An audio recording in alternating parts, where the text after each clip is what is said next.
안녕하세요 성도 여러분. 11월 18일 목요일 말씀 묵상 시작하도록 하겠습니다. 찬송가 543장입니다. 어려움이 당할 때 나의 길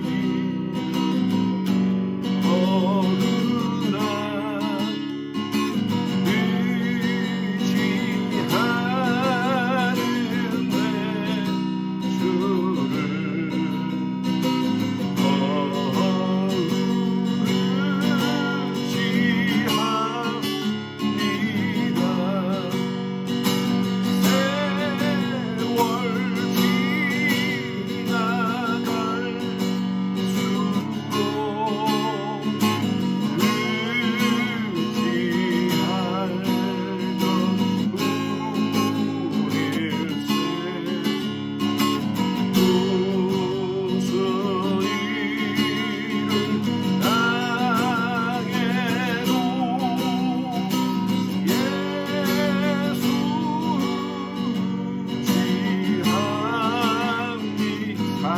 생명이 있을 동안에 생명이 있을 동안에 예수를 아합니다.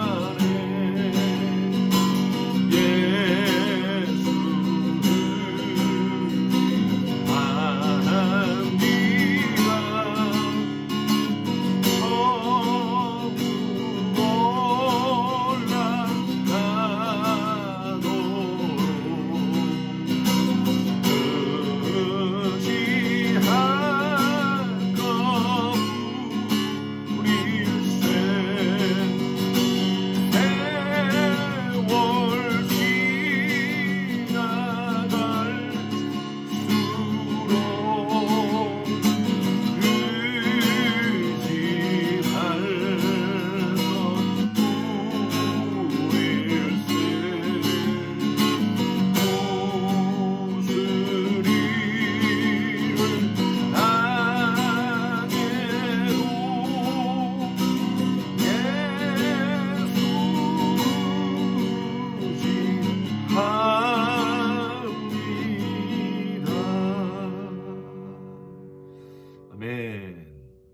오늘 묵상할 말씀은요, 욥기서 27장 13절에서 14절 말씀 두 절을 묵상하도록 하겠습니다. 13절부터 읽습니다. 악인이 하나님께 얻을 분깃, 포악자의 전능자에게서 받을 산업이 이것이라. 그의 자손은 번성하여도 칼을 위하며 그의 후손은 음식물로 배부르지 못할 것이며.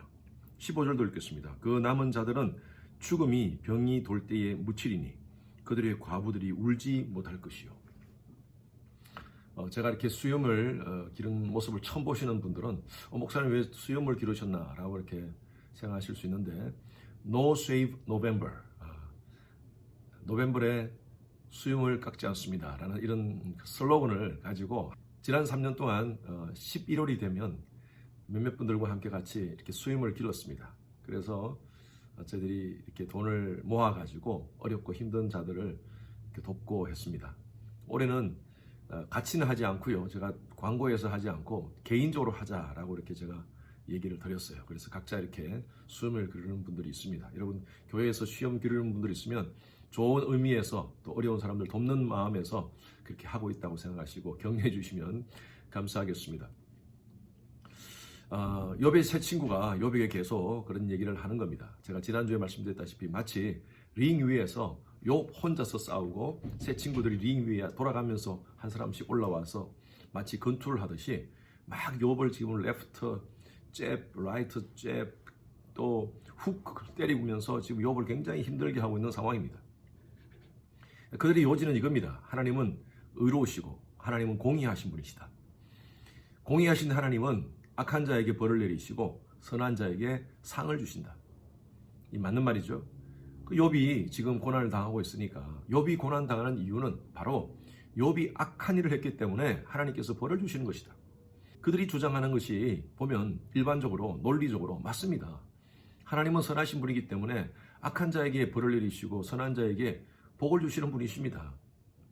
그러나 욥이 그런 질문을 하는 겁니다. 그러면 악한 자의 형통은 뭐냐? 악한 자들 가운데서도 잘 먹고 잘 살고 가정에 아무 문제도 없고 그렇게 사는 사람들에 대해서는 어떻게 설명할 것이냐?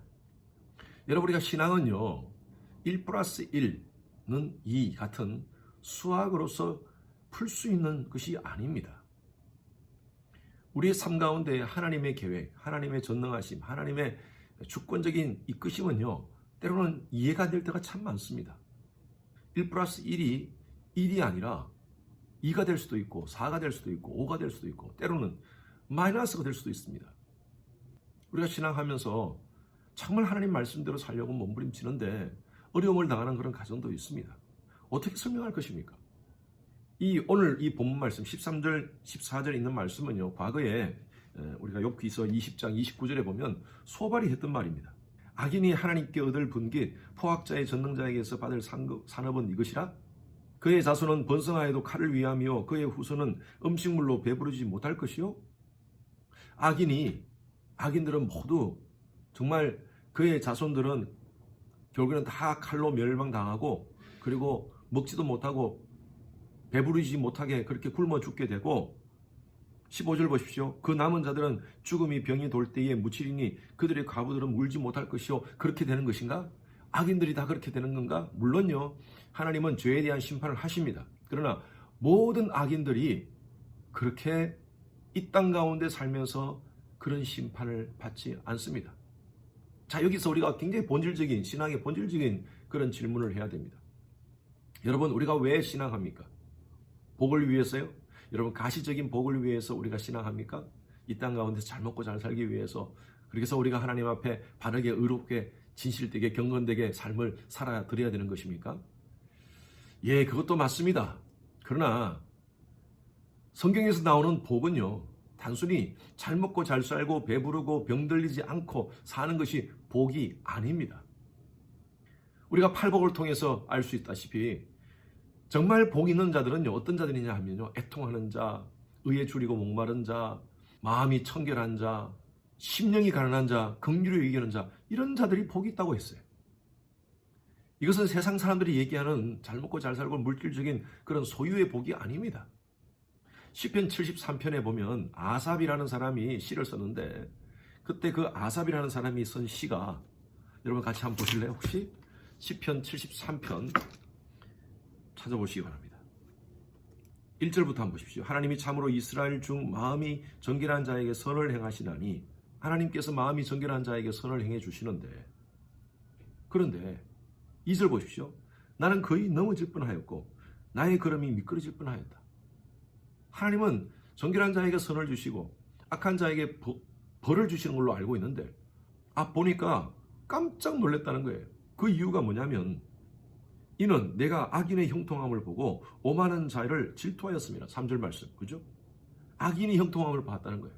악인이 잘 먹고 잘 사는데 4절부터 그들의 형통함을 표현하고 있습니다. 정말 다른 사람을 속이고 힘들게 하고 악하게 하고 하는 사람, 그런 악인들이 죽을 때도 고통이 없고 그 힘이 강건하여지고 사람들이 당하는 고난이 그들에게는 없고 그들에게 당하는 재앙도 없고 6절 말씀에 교만이 그들의 목걸이고 강포가 그들의 옷이고 살은 디릭 쪄가지고 그렇게 잘 살고 어떻게 악인이 벌을 받아야 되는데 이렇게 잘 먹고 잘 사는 오히려 선한 사람이 힘들고 어렵게 사는 이 현실 속에서 까딱하면 내가 시험당할 뻔했다 입니다.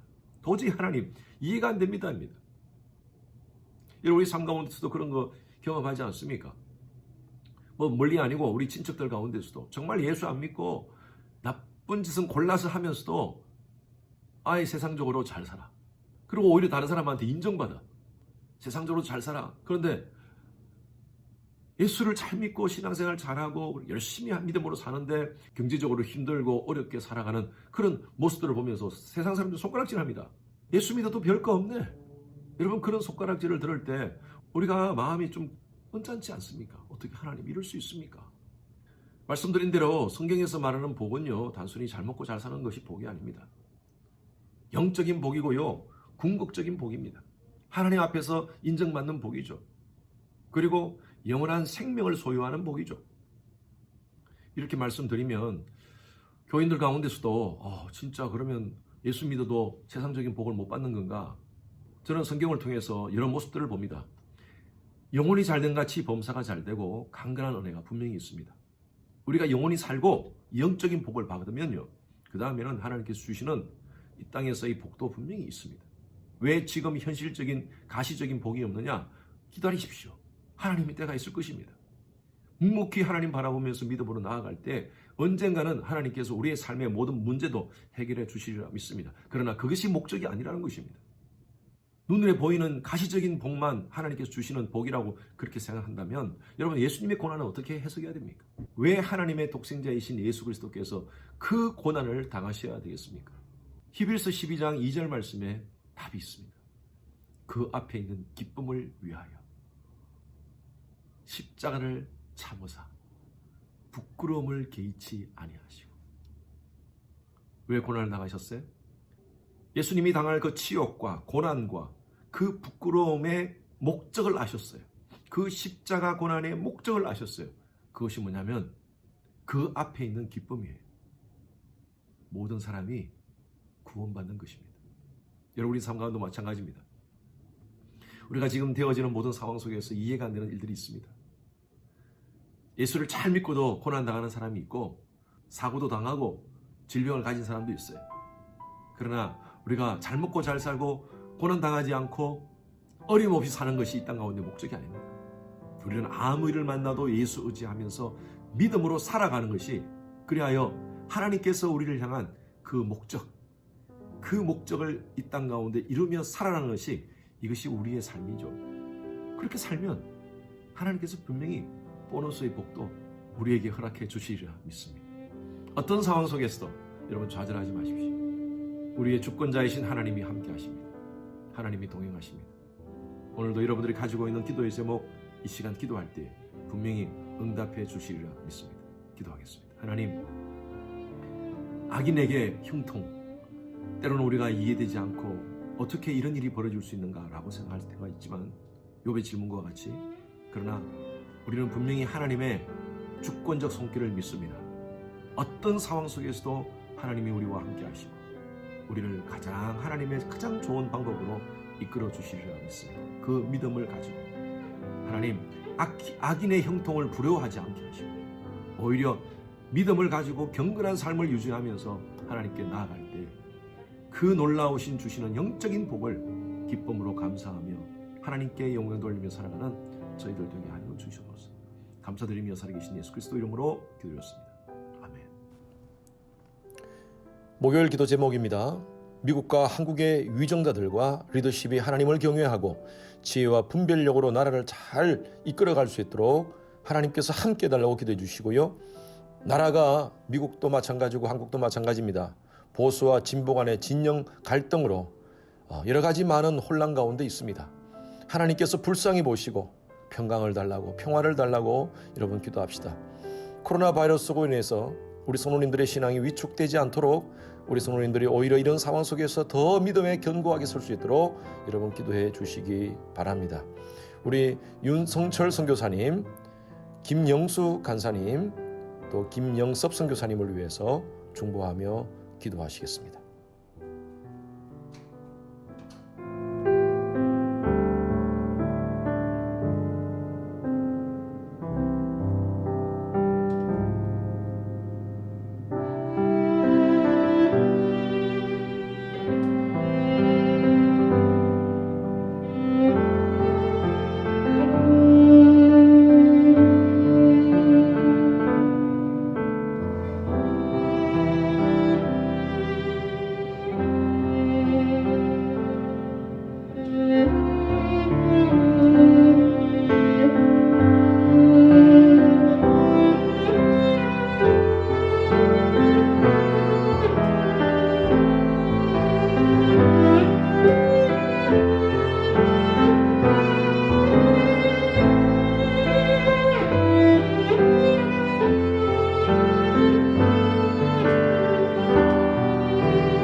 있습니다.